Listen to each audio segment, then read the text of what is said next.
Welcome into the show, everybody. Rockets fall 111-91 tonight in a very big matchup, an important matchup against the Oklahoma City Thunder, the number one team in the West and the number one team in the NBA. And the Rockets, who have really been struggling as of late to shoot the ball, just ran into a defensive buzzsaw at the wrong time. They did not snap out of this. Definitely had a bunch of issues, and really, that bug kind of hit Kevin Durant tonight as well. Obviously, he's the focus of a ton of defensive attention, but there's definitely a lot to break down and dissect from this game. I'm here with Ben DuBose, who was at the game. Ben, appreciate you coming on. You can read all of Ben's stuff at USA Today, Rockets Wire, and on ClutchFans, and you can follow him on Twitter at Ben DuBose.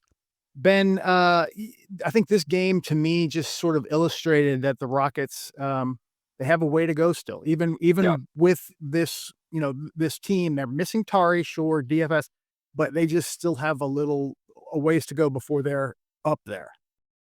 Dave, I'm curious because you followed the Rockets even longer than me. Have you ever seen a box score like this? You look at the shooting by player.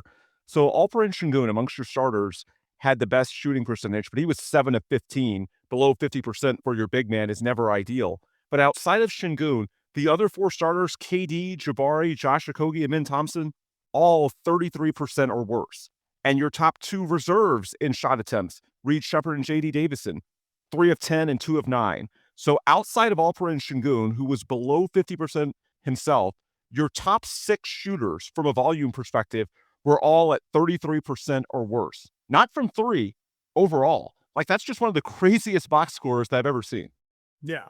It really is nuts. The crazy thing is the Rockets actually did dominate the glass.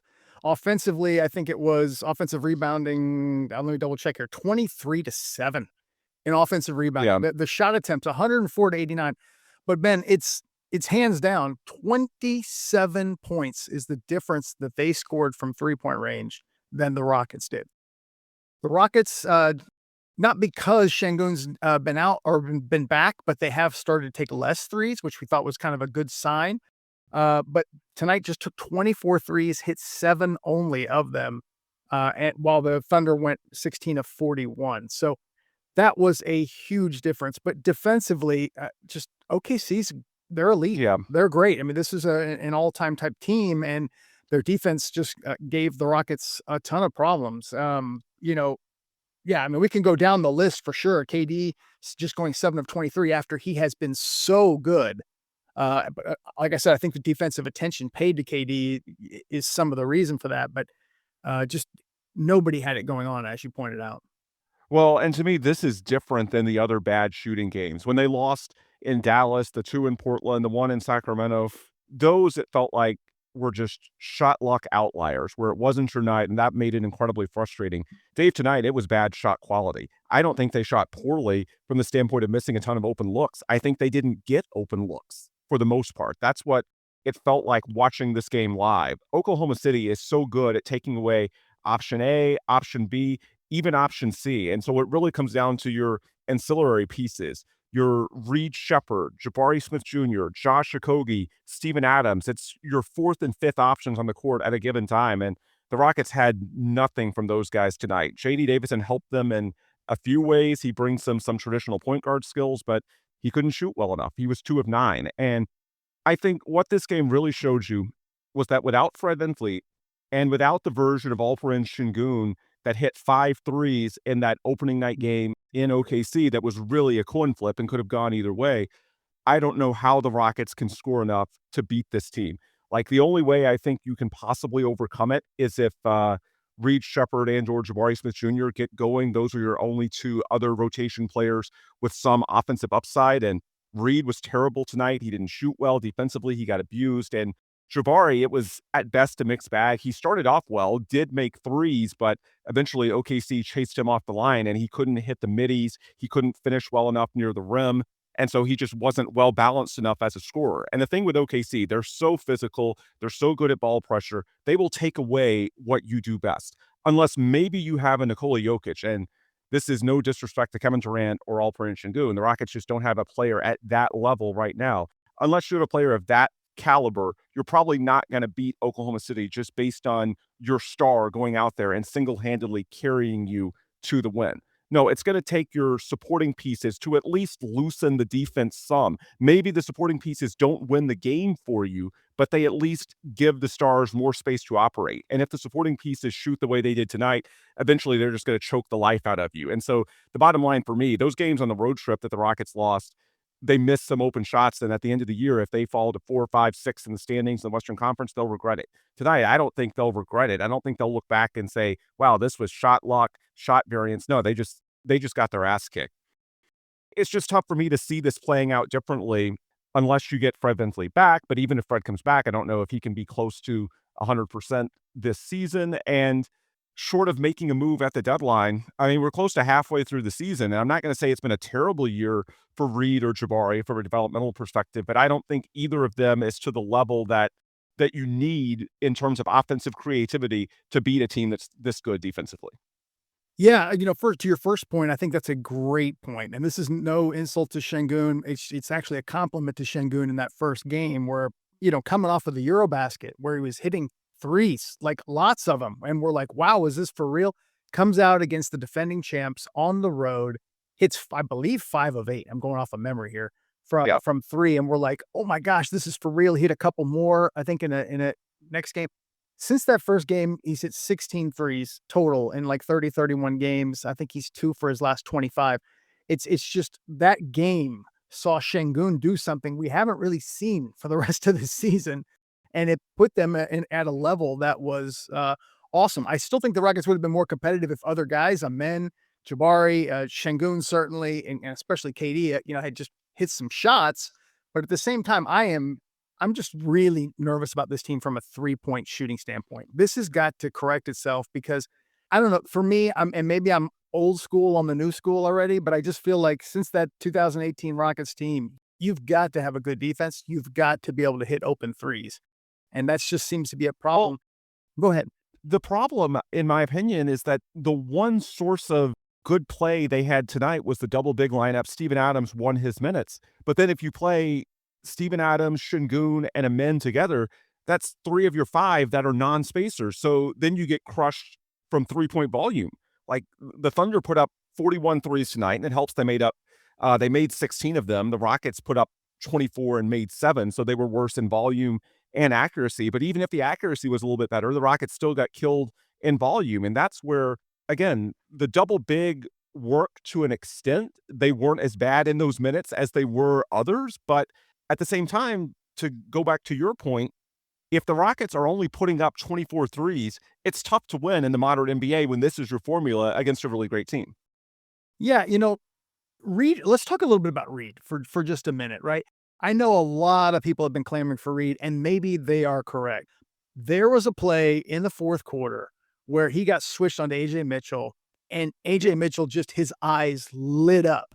And he went around Reed like he didn't even exist, had a wide open layup. Rockets don't have a rim protector.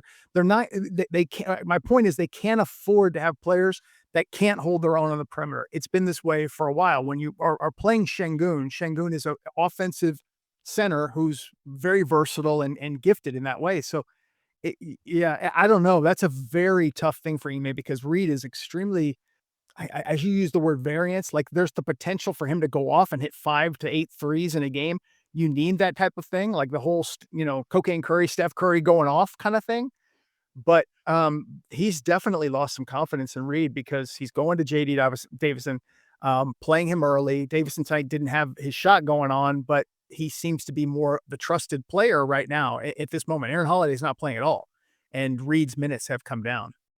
Yeah, and there's a comment in the chat that I want to address because I think it's misguided, at least in the context of this matchup. Fred is not going to help this team. Do y'all remember last season? Here's a fun stat for you. In the 2 wins they had over Oklahoma City, Fred averaged 25.5 points per game on better than 50% shooting and 50% from 3. So at least in this matchup, I think he does. And he delivered late in the playoff series against the Warriors as well. I think Fred is very useful against these half-court defenses that really hit you with physicality and ball pressure, because not so much that he's a great point guard, it's that he can fire away from anywhere. He can fill it up. For all we talk about Fred as a floor general, he's a really good shooter in tight spaces, and that's something that the Rockets, especially if Reed plays the way he is now. Tonight, he just put up 3 threes in 19 minutes, which I think speaks to his lack of confidence at the moment. The Rockets don't have that type of upside. Last year's team, I'm not gonna say the big 3 a year ago of Jalen, Amen, and Şengün is analogous to KD, Amen, and Şengün right now, because clearly KD is a lot better than Jalen. But I do think that from a scouting report perspective, those are the 3 that you hone in on as potential engines. For the Rockets last year, it was Amen, Şengün, and Jalen. This year, it's Şengün, KD, and Amen. Not in any specific order. I'm just saying those are the 3. And so Fred, even though he's a good floor general, he's something of an ancillary piece that can step up when needed. And, one of the 2 wins Houston had over OKC, Fred had that grenade 3 from like 30 feet with a minute or 2 left in the game that really got some separation. And someone's asking, why are we talking about Fred? Because this is how you beat OKC last year. This is how you almost beat Golden State. This is the type of supporting piece that you need. And when Fred went down, the talking point from the organization was, okay, this is a blow, but we're going to dial up the usage for Reed and Amen on ball and see where they can take us. Well, Reed has just regressed severely the last 10 to 15 games. We talked about that. And Amen, I'm not going to say it was an awful game for him, but 4 of 16, it certainly wasn't good. There were points in which it felt like he was close to putting his imprint on the game, but on the balance, you shoot 25%. That's not getting it done. And I also thought, this game was officiated, it felt to me like a playoff game. And so if the Thunder can be even more physical against the likes of Amen and Şengün when they're trying to finish inside, then it goes back to the question we started with, which is, where are the Rockets going to get enough points? Like we saw last year, if nothing else, the Rockets are aggressive enough and physical enough, they can find a way to get to the line. Well, if they're not going to call those fouls and the Rockets don't have the shooting and the Thunder can basically defend against anything, where are the points going to come from? That's what I keep coming back to. Yeah, Amen, 4 of 16 tonight, as you pointed out, and there were some frustrating plays where I just thought he missed, bunnies around the basket. Even Jabari too. Jabari actually hit threes tonight. He was 3 of 6 from deep, but he missed a lot of like kind of open 6, 7-footers to 12-footers. A few of them certainly, and I was very frustrated with some of the bunnies. We'll call it that these guys missed. The problem is KD is the guy, very clearly the guy on this team. He gets the ball. I think, Şengün's that secondary guy or up there with KD, let's say. And I just didn't think he was aggressive tonight. I really didn't. I thought, I think of his 7 made shots, 6 of them were layups. Like one was a putback. Another was like, just a quick pass somebody gave to him, layup. He had one, I think, turnaround or hook from about 8 feet. That's the only shot that wasn't a layup. I really needed for him against this team. He's got to go right away before that defense truly gets set. And I think he's capable of it, but sometimes he gets into that hesitation mode. That's what it kind of felt like to me tonight. The Rockets just have to get some sort of offense going, and it can't be just KD. And I think that's where you turn to, Şengün as far as creation and creating, offense himself. And when we talk about that first game against the Thunder, which was truly a coin flip, we keep stating that Şengün made 5 threes because to this point, that is an outlier. And in terms of, the stat line is going to look a lot different tonight, but it's not that he necessarily attacked a ton in that first game. It's more, we talk about the Thunder forcing you to your 4th, your 5th option, something like that on every half-court possession. I mean, Şengün from 25 plus feet is your 4th or 5th option in a lot of cases. It's just that first game he made them. Right now, he isn't even confident enough to take them. And so that to me is what makes it so alarming. It's not so much that, that Şengün was, there were a few drives he had in that first game, but a lot of them, the drives came after he made those threes. And so they had to, defend a little more aggressively. Like there was the play he had against Chet Holmgren when he got Chet into foul trouble, which also helped in that opening game because he was making those threes and it made Chet come out more. In this case, it felt like Chet was able to sag back and protect the rim. And with the extraordinary length and shot blocking presence that he provides, I just think, it's easy to say Şengün needs to do more attacking off the dribble, but against this particular team, it's tough. And that's why No, for sure. I keep going back to this team just needs more offensive firepower if they're going to have any chance at beating the Thunder 4 times out of 7. I think someone mentioned in the chat they're now 27th in bench scoring this season, the Rockets. Like, ideally, Fred would come back, but in theory, maybe this moves the needle in terms of getting Rafael Stone to look externally for a potential trade. But it just felt like tonight they just did not have the horses. Yeah, let me add one other thing. Şengün has had a lot of success one-on-one against Chet Holmgren, as in Chet defending him. Şengün does not defend Chet. That's the issue with this. But as far as the other way around, Chet does guard Şengün, and he has a hard time with Şengün. Şengün's crafty. He's bigger, stronger, or not taller. I'm just saying, a little bit more sand in his pants. And tonight, it just didn't happen.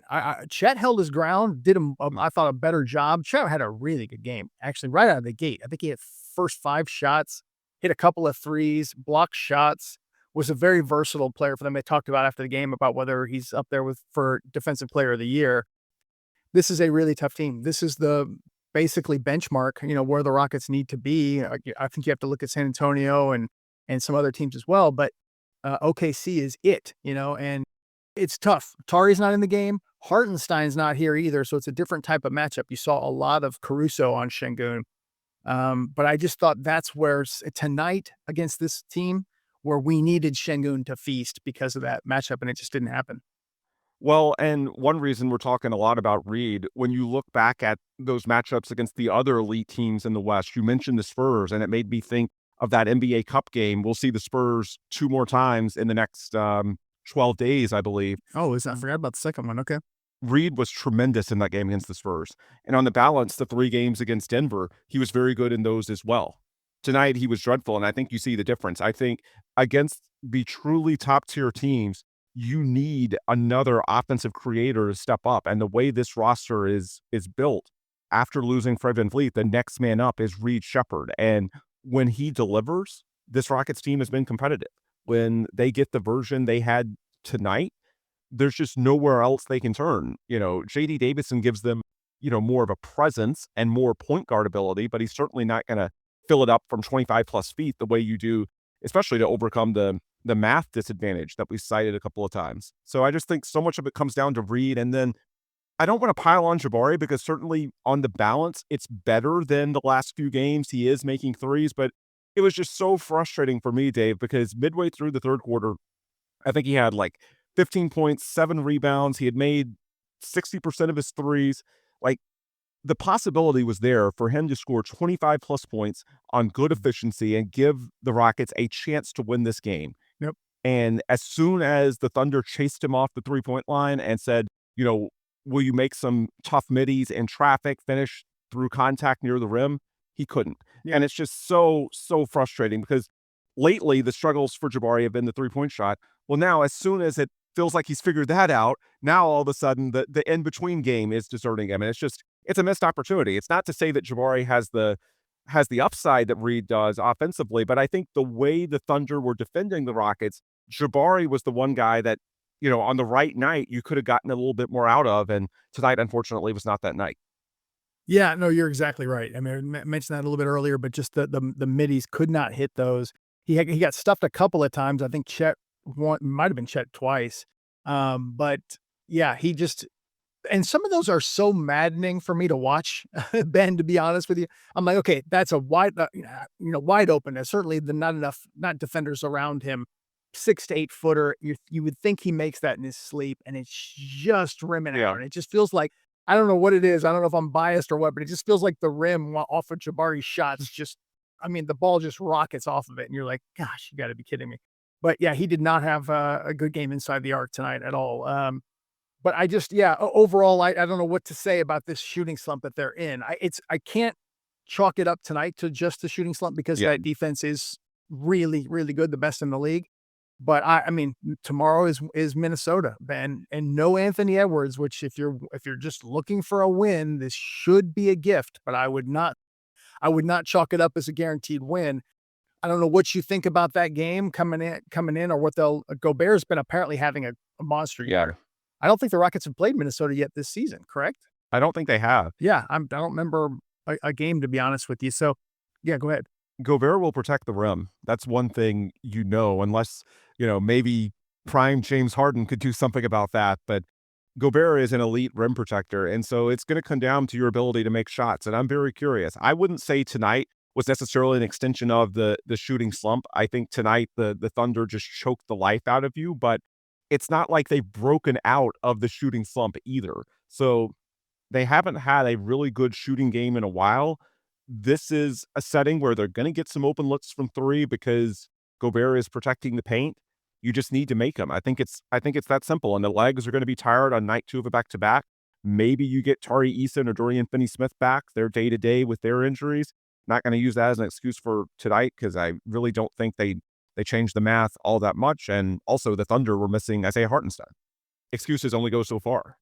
But maybe you get some reinforcements tomorrow because the downside, I don't think this was bad effort from the Rockets. I thought they played very hard in this game. I thought, until the wheels fell off in the fourth quarter, they competed really hard defensively on the glass. They just couldn't generate enough offense. But I bring that up to say, with another game looming in 24 hours, there's going to be a lot of guys whose tanks are on empty. And on top of, the injuries the Rockets have, Houston has 2 players in Şengün and Steven Adams who have sprained ankles in the last 2 to 3 weeks. So I'm going to be very curious to see if they're available and for how many minutes, if they are, on night 2 of a back-to-back. And those are your 2 big men that you lean on to get the rebounding advantage. So I just think that tomorrow's going to be a game where they need to make a lot of threes. They should be due. The Timberwolves are not going to defend them, especially not without Anthony Edwards, the way the Thunder could, nowhere close. But night 2 of a back-to-back, tired legs, and the way the Rockets have shot this month, I don't know how you can feel super confident that they're going to make them. They should be due. They should make some, but if they don't, even without Anthony Edwards, the Timberwolves, can beat them. Yeah, I do wonder what's going on right now. I guess we'll put our ears to the ground as far as toward the center off the branch, basically what they're thinking at this moment. Trade deadline a few weeks away. I don't think it's any kind of panic meter, but I wonder what they're thinking because their time window with KD is maybe really short, maybe not as short as we're saying, but it just age in general. You just have to wonder. So I'm very curious to see what their overall thought process is, how much patience comes into play versus we need to do something with KD. But this is, another game that you got to win with Ant out. You got to win this game. They're not easy. It's not, that's Naz Reid on that team. He's played well against the Rockets, certainly. Randall, Gobert, Jaden McDaniels. It's a good team. So, and they've been playing, I think, really well lately. So you got to keep that in mind without Ant. Go ahead. And I think those 2 Spurs games, especially coming up, not to look past Minnesota tomorrow night, but in terms of the trade deadline, that angle that you were speaking to, I think those Spurs games are going to be really revealing in terms of, can you generate enough offense outside of KD and Şengün? What can Amin do as a potential engine? If he gets a friendlier whistle than he did tonight, does that help? Is there a better matchup for him than the Thunder? Can Reid get back to what we saw him do against the Nuggets and the Spurs in November and December? If the answers are no, I mean, those are the 2 guys that internally the Rockets pointed to when Fred went down. It was a blow, but they said, look, these are 2 young guys that we want to take a step forward anyway. We're going to give them more on-ball opportunities. I'm in by and large, let's not pile on the guy because as we mentioned, going into this game, December 1st, yeah, he's been great. And the efficiency has been there. So let's make it clear, with Reid, this is a trend that's gone on for close to a month now. With the men, this is something of an outlier. Now, as an outlier, you certainly have a raised eyebrow towards because it's, the gold standard, the Oklahoma City Thunder that you have to eventually beat if you want to win a championship. But at the end of the day, look, it is 1 game out of 82. So with the men, I'm still pretty hopeful. With Reid, it's been about a month now of subpar play. And if he looks the same against the Spurs and basically every big game, it looks like, offensively, he's not hitting at volume, and defensively, he's getting abused, and it's tough to play him due to the physicality. Yeah, I could see this moving the needle for Rafael Stone because it's like when you lost Fred, these are the guys that you said that if you're going to overcome this is how you can do it. And if they're not doing it and they're losing to the big boys, I mean, that's as much of a red flag as you'll get. Yeah, and just a heads up, Rockets are now 4 wins behind pace on this spreadsheet, which is kind of shocking. This just happened to be one I had as a win at home against OKC. I think I had them going 1-3 against OKC. I have to double check. But they're also 3 games behind their pace from last season. which is kind of surprising. I think the Rockets were 26-12 and actually 27-12 as well last year. So things will kind of even out, but Rockets got to get going. And I hope this is not an issue, but OKC does own Houston's draft pick. Let's hope this turns around in a hurry, because if this loss, the losing keeps happening, it's like, geez, are we really flirting with this kind of noise? So Yeah. hopefully they can get this going. Tari gets back healthy and can at least string a couple games together. That would be nice. And to leave off on a positive note, I want to state again, I thought the effort was a lot better tonight. I thought the focus was there. I think they took the game seriously, even after Oklahoma City took a couple of 8-9 point leads. They fought back up until that flurry in the fourth quarter that they couldn't rally back from. I don't think this was a game like the road trip where you leave frustrated saying they just didn't take the game seriously enough, or that it was just ridiculously awful luck, or however you want to frame it. This wasn't a missed opportunity. You just got beaten by a better team. And that's frustrating because we all want to see the Rockets win a championship. But in terms of predictive value moving forward, I'm cautiously optimistic. The effort was better tonight, even if the box score doesn't show it. Yep. Ben will be off tomorrow night. We will still go. I'll be here, I believe, with David Weiner, Beam a Thug. Come hang out with us for sure. Ben, anything you want to say about this game or Rockets in general before we close it up? No, let's move on. All right. Thanks, everybody. Appreciate you guys. I know it wasn't the best of nights. I'll just say one last thing. The Kyle Tucker thing to the Dodgers absolutely is abysmal news. I think it's $60 million annual value. Yeah. For 4 years. It's just disgusting. Baseball needs to figure this out. Let's just say that, because the Dodgers are stacked to the gills. And that particular fan base that has made Jose Altuve's life a living hell every time he goes there, they better boo Kyle Tucker. Spoiler alert, they won't, because Kyle Tucker was part of the 2018 Astros team that was identified in that report.